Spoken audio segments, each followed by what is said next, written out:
Nama Bapa dan Putra dan Roh Kudus. Amin. Shalom Aleichem bersama Mesia. Selamat bertemu kembali saudara dengan saya Archimandrit Romo Daniel Biantoro, Ketua Umum dan Pendiri dari Gereja Ortodoks Indonesia. Kita akan melanjutkan acara kita dengan menjawab pertanyaan-pertanyaan yang telah dikirimkan kepada saya.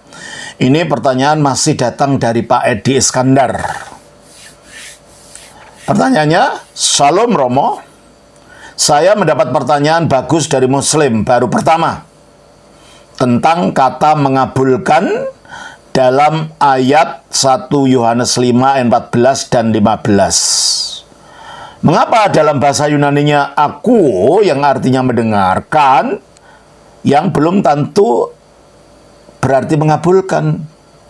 Itu diterjemahkan dalam bahasa Indonesia sebagai mengabulkan. Mari kita baca baik, Pak Edi akan saya bacakan ayatnya dari 1 Yohanes 5 ayat 14 dan 15. Dan inilah keberanian percaya kita kepadanya, yaitu bahwa ia mengabulkan doa kita, jikalau kita meminta sesuatu kepadanya menurut kehendaknya, dan jikalau kita tahu bahwa ia mengabulkan apa saja yang kita minta, maka kita juga tahu bahwa kita telah memperoleh segala sesuatu yang telah kita minta kepadanya. Oke, terima kasih. Itu ada kata mengabulkan ya. Ada kata mengabulkan di situ ya, ayat 14 itu. Coba baca lagi. Dan inilah keberanian percaya kita kepadanya, yaitu bahwa ia mengabulkan doa kita. Ya. Dan yang ditanyakan, mengapa dalam bahasa Indonesia, dalam terjemahan LAI, kata yang artinya mendengarkan itu diterjemahkan sebagai mengabulkan. Baik, saya akan bacakan dalam bahasa aslinya supaya jelas memang artinya mendengarkan. Dan nanti kita jelaskan mengapa LAI menerjemahkan sebagai mengabulkan. Begini. Ke afti estin I parisia ein homen pros afton. Oti. Jadi jika saya baca ke afti estin I parisia tin in homen pros afton. Dan inilah keberanian kita yang kita miliki kepadanya. Oti bahwa ean jika ti apa saja eti meta kita memohon kata toselima aftu menurut kehendaknya akui imun, akui dia mendengar kita. Jadi aku itu dia mendengar, memang artinya secara literal. Ke ean idhamen, dan jika kita tahu oti akui imun bahwa dia mendengar kita, o ean etomesa, jika kita memohon atau apa saja yang kita mohon, idhamen oti ehomen, kita tahu bahwa kita memiliki taeti mata permohonan-permohonan yang itikamen kita telah mohon aftu. Pak Edi, memang benar dalam bahasa aslinya bunyinya adalah akuo. Dari kata akui. Aku itu saya mendengar, tapi aku itu dia mendengar. Nah, yang Pak Edi tanyakan adalah, atau yang teman muslimnya itu tanyakan adalah, mendengar belum tentu berarti mengabulkan. Nah, ini kelirunya. Kesimpulan yang keliru berdasarkan konteks. Konteksnya kan bunyi begini. Dan inilah keberanian. Parisia itu berani untuk melakukan sesuatu tanpa ragu-ragu, tanpa ketakutan gitu. Keberanian kita percaya benar yaitu bahwa ia mengabulkan doa kita, ia mendengarkan doa kita. Loh, kalau mendengarkan saja dan tidak ada konotasi yang lain, mengapa Allah mendengarkan itu menjadikan keberanian kita, orang-orang yang percaya kepadanya, untuk datang kepada Dia? Harus kita tahu bahwa Allah itu maha mendengar. Kita berdoa atau tidak, Dia sudah mendengar. Coba kita baca di dalam Matius pasal yang ke-6 ayat 6. Tetapi jika engkau berdoa, masuklah ke dalam kamarmu, tutuplah pintu dan berdoalah kepada Bapamu yang ada di tempat tersembunyi, maka Bapamu yang melihat yang tersembunyi akan membalasnya kepadamu. Akan menjawabnya kepadamu maksudnya. Berarti kita tidak tahu itu Allah itu menjawab. Dan karena Allah itu maha mendengar, semua apapun yang ada dalam pikiran makhluknya di dunia ini, Dia tahu. Nah, tapi mengapa ada yang berani untuk memohon dan ada yang tidak? Di dalam ayat yang ke-14 dari 1 Yohanes 5 ini.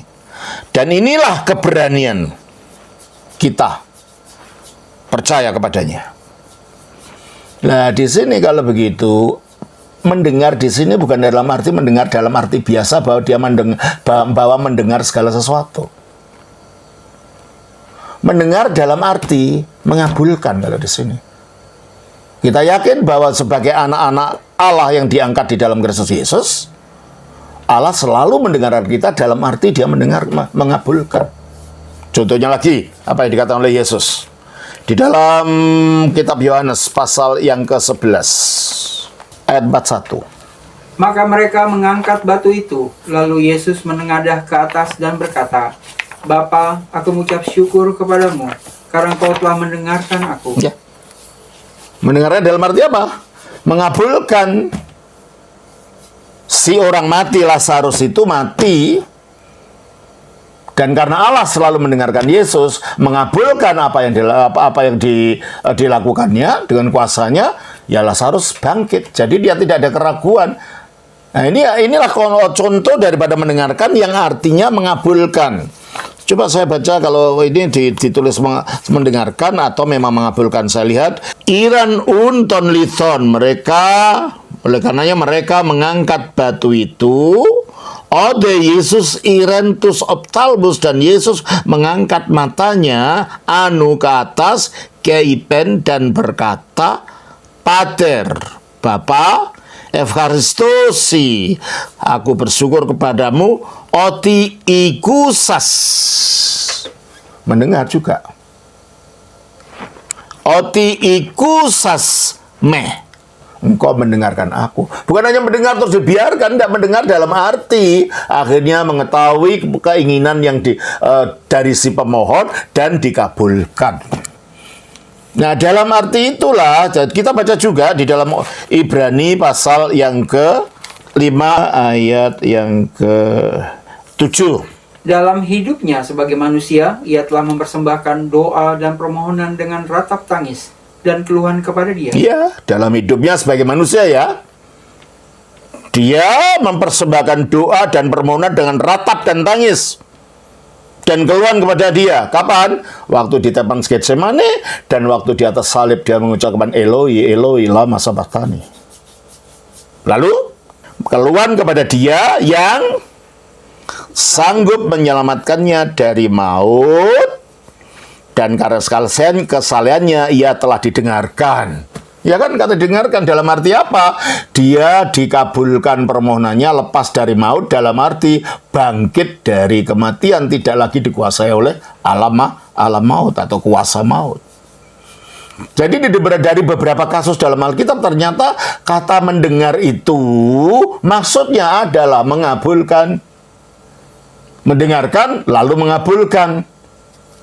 Demikian juga dalam konteks di dalam 1 Yohanes pasal 5 ayat 14 itu. Kita baca lagi. Dan inilah keberanian percaya. Inilah keberanian percaya kepadanya. Mengapa ada keberanian? Datang kepada Allah yang Maha Suci. Karena ada janjinya. Janjinya apa? Yaitu bahwa Ia mengabulkan doa kita. Nah, mendengarkan tapi dalam arti mengabulkan, seperti kasusnya Yesus tadi. Bukan hanya mendengarkan, kayaknya mendengar nyanyian, udah sana nyanyi-nyanyi, saya duduk mendengar, bukan begitu. Mendengarkan akhirnya didengarkan dalam arti bertindak, itu Allah itu, gitu ya. Terus jikalau kita meminta sesuatu kepadanya menurut kehendak. Berarti kajiannya kalau kita minta kepadanya menurut kehendaknya. Didengarkan, bukan dalam arti hanya Allah mendengar. Karena semua ya didengarkan, karena Allah itu Maha tahu. Bahwa ini ada kaitannya, kita minta menurut kehendaknya, berarti didengarkan lalu dikabulkan. Maka LAI tidak salah menerjemahkan maknanya, bukan bunyi kata literalnya. Kalau literalnya memang mendengar, tapi maknanya kan mengabulkan. Jadi dalam hal ini apa yang diterjemahkan LAI secara makna dan tujuan teologis benar dan tidak salah. Orang yang bertanya Bapak itu yang tidak mengerti konteks, hanya mengambil satu ayat ditafsirkan hanya bunyinya begitu tanpa dia mengerti tujuannya. Ayat 15, ayat yang ke berapa tadi? 16 ya. Pasal 5 ayat 14 dan 15 terus. Dan jikalau kita tahu bahwa ia mengabulkan apa yang dan jikalau kita tahu bahwa ia mengabulkan apa saja yang kita minta, dia mendengarkan apa saja yang kita minta. Ya, tentunya bukan sekedar mendengarkan terus tidak berbuat apa-apa, mendengarkan lalu mengabulkan.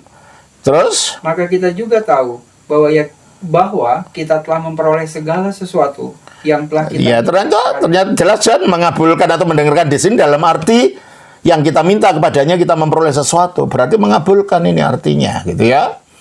Jadi Pak Edi, kita harus hati-hati kalau baca Alkitab, harus lihat konteks, lalu harus lihat tujuan penggunaan, harus melihat juga sintaks, harus melihat juga makna teologis. Nggak bisa diambil satu ayat lalu hanya situ ditafsirkan situ, tidak melihat dalam konteks tujuan makna daripada kata itu. Demikian Pak Edi, semoga ini menjadi berkat. Tuhan berkati. Shalom. Saudara Bapa, Putra, Roh Kudus. Amin.